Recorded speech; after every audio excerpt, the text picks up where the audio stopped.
Alright, and welcome to today's episode. So today we're going to be down here, and we're going to be setting up some of our powered spawners. So we have a bunch of items off in the soul files that we're going to bind with a powered spawner. So we have zombie pigmen, we have a ghast, we have a blaze, and an enderman. And what we're going to do is we are going to be putting it with a powered spawner, creating ourselves sort of a little farm here. So not sure which one I'm going to do quite yet, but we'll definitely be getting to a couple of them in here. And what we'll do is we'll probably have two spawners stacked on top of each other, powered and with power cables and a redstone cable to be able to turn it on and turn it off, and then we'll have the availability for 4 of these. Now, you'll notice here I'm kind of having to extend the room out a little bit. These things have a little bit wider area than what I initially thought. Now, I could bring this in one, but I figured, might as well get the whole thing in here and get it all set up. Widen this room up. It's not going to take that much to go through it. Taking this out, once I figured out the size, probably took me about 10 minutes. Between the hammer and our diamond wand right here, should be making it pretty easy. So I am going to hop back here, finish up the getting our first section here squared away, and dig this down a little bit and get our killing chamber ready to go. But I will be touching base back with you here in just a second. Alright, and welcome back. So, we've got basically mostly half of this done. It takes more time for me to figure out where the the walkways and so forth are at than it does to actually put up the cobble. Now, for those of you that don't know, the cobble is here for a reason. I don't know what I want to put up on the walls. But what it allows me to do is use this swapping wand to select a block. Let me pull up an example here. And I'll show you. So let's grab stone and limestone. That'll be great. So what I can do is with the cobble up there, I can say, okay, shift, and I tell the wand that wherever there is stone, wherever there's, this is the block that I want to replace. And what I do is I put in another block, and I can just click on it, and it'll swap them in my inventory for me. So I can lay down. So what I do is I lay down all this cobble up in the walls, and then I can come along, and once I figure out what I want to put in there, I can real quickly just swap them all out in bigger chunks. I can do big chunks of this all the way up the wall once I figure out what I'm going to do. But I just don't know what I want to do yet up there. But I do know that what I've got here is I've got our basic layout. I'm not sure what I'm going to put in for the sides yet. I think I'm going to make this a dark looking a pit more than anything else. But I got a couple things to put down here. We're going to use some iron spikes on some of these, and we're going to use diamond spikes on others. Now, diamond spikes are expensive. Let's take a look at what they cost. Oops, hard to spell. A diamond spike, which is right here, when the mob falls on them and dies, they end up dropping player kills. So like for the blaze farm, that's definitely something we're going to want to use. But you can see it takes a block of diamonds, 3 diamonds, and 3 diamond swords to get 4 of them. That's 21 diamonds for 4 of them. That's almost 5 diamonds per spike. And that's a 9 by 9, so there's going to be at least 81 in there. So that'll get expensive real quick. So we're going to put together some things that are going to make that a little bit easier to deal with, but I'm not quite there yet and ready. One of the other things is I want to cover this all in a glass. I'm going to do this all in glass. Well, I'm going to do a dark glass. So the first thing I'm going to do is I'm going to go get our first mob set up, and what I'm going to have to go do is I'm going to have to go get me some ink, because I don't think I have enough ink in here to dye all the black glass. Yeah, I don't have enough of these black lotuses, which convert to dye. That gives me some here, but I've also got, let's see what I got for ink sacks. I've got 44. That might be enough, but probably not to do all of those down there. So what I'm going to do is I'm going to go get some ink sacks and get some black glass up on the walls there on that one, and figure out what I'm going to do in the bottom. So let me get that all squared away, and I will come back once I get the glass walls up and going. So I will catch you after the cut. All right, and welcome back. So, had a bit of a problem. Looks like the server reset, and some of our storage that we had moved from upstairs, primarily our cobalt for our hammer and the ardite, so we can make the manilium, or manilium, however you say it, for the sword, got left somewhere. So I had to go into the nether and spend about an hour chasing down stuff. So took up a little chunk of time. So I started moving forward with this one right here, sort of show you what we're gonna do. So what I've got here is these are what are called slime channels, and they are from the Tinker's Construct. They're really nice, actually. So what we've got is you take a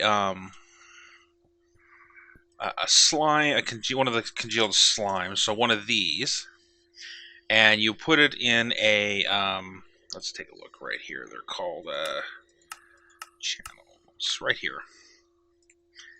And you put it into a smelter, and you get 3 of them out of it. And what it does is it just forces the whatever you're standing on in the direction of the flow. And you can see here, if I fall in here, I get pushed off into this right here. And if I fall into the corner,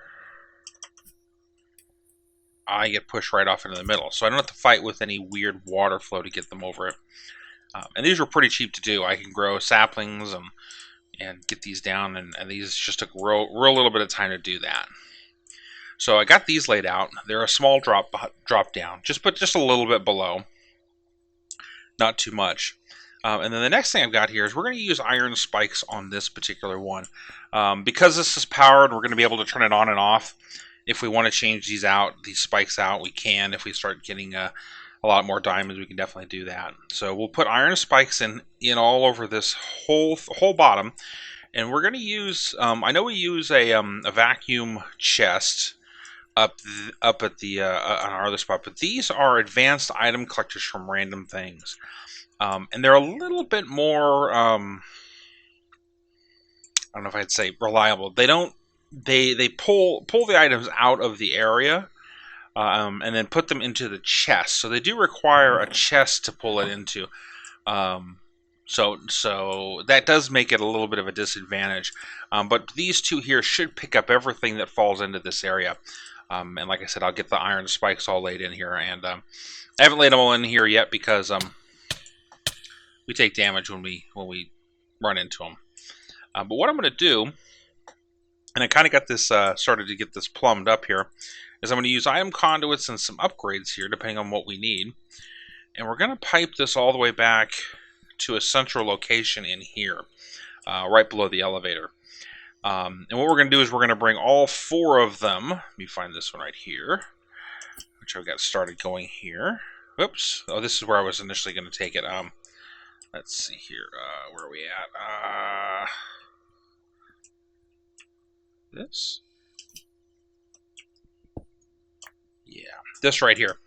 We're going to take this one all the way down as well. And so what we're going to do is bring it down along the same path and over to the center. And these two will come connecting and then move into the center. And the reason I want to do that is that I'm going to do a little bit of rewiring here on our our power and so forth. And the reason is because I do have this dimensional transceiver, and I haven't played with it yet, but we're going to see how well this works. So right now it's receiving power. Well, it should be receiving power.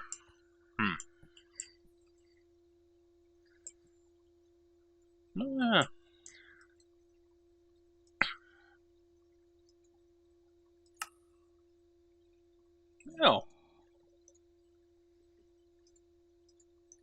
There we go.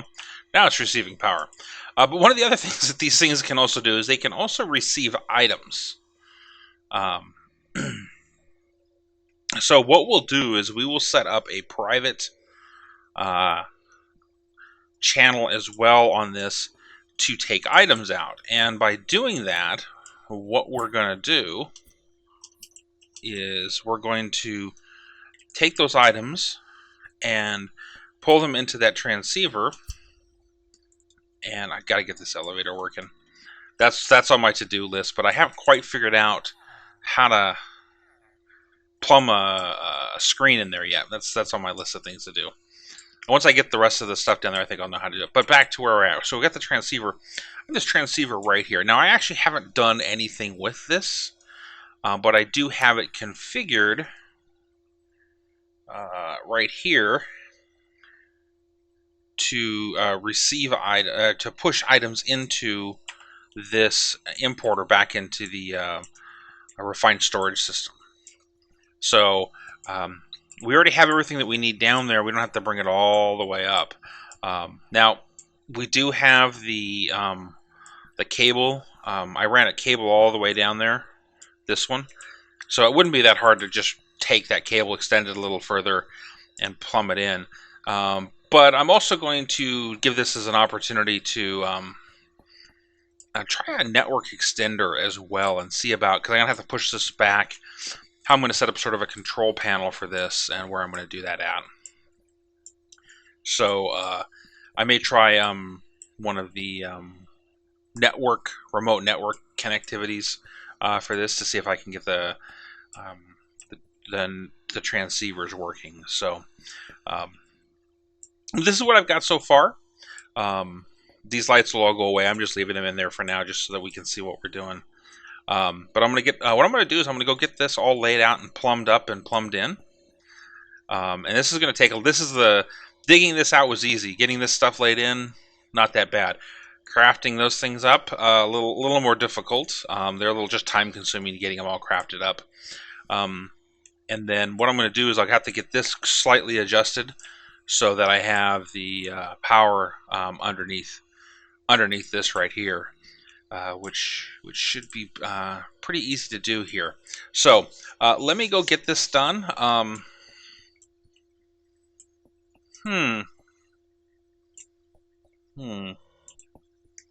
I just had an idea. I have no idea whether it'll work or not. I think I'm going to go and play with it, and if it works, I'll bring it back. But at the very least, I got an idea for that elevator that would look really, really, really cool if it works. So I'm going to take all this out. Not take this out. Finish this up down here. Plumb this all in. Get the power and so forth flipped over here. Probably knock out some more of the walls. It's actually kind of late here today. It's probably about 1 o'clock, even after the time change when I'm recording this. So I'm probably not going to get to this until tomorrow. But it's definitely something that I'm going to try and do. So let me get this all, this one plumbed in with what we're going to do. And then we'll get to moving on putting the glass in, which I'm pretty sure we're going to use a black glass. Let me show you where we're at there. We've got a couple different options here. We have this clear glass, which is what I had at one point up in our upstairs, and I kind of like this in the fact that it doesn't have any edges other than on the very, very, very edge. Really nice looking, very interesting look to it. We could dye it black and go from there. The other option we have is a fused glass. Where's it at? Let's take a look here. I don't think I have any. Yeah, fused glass, right? It's actually blast resistant. So if we have any, if we decide to,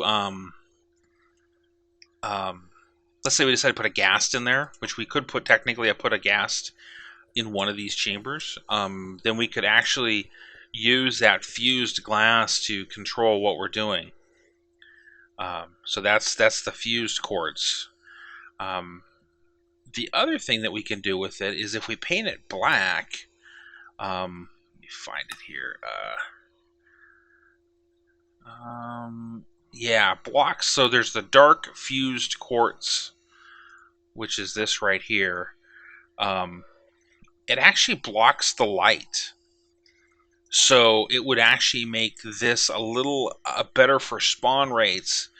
Because it would be considered dark. None of this outside lighting would come into it, and I do want to put some sort of a glowstone pillar or something. Some sort of lighting is going to be in this corner. I haven't quite figured out what I want to do with that yet, but there'll be definitely something there for the lighting. So that's what I'm still trying to work around, is what kind of glass I'm going to use, because it's going to be quite a bit. I mean, this is 9 across, and I probably want to make this at least 4 high, and then put this stone again across the top, and sort of have these chambers for the spawners. But that's what we're going to be doing. That's what I'm going to be doing here. So I'm going to rattle along, get this this chamber done, and brought back in here to the center for sure. So let me get that squared away, and then I will touch base with you here in a bit.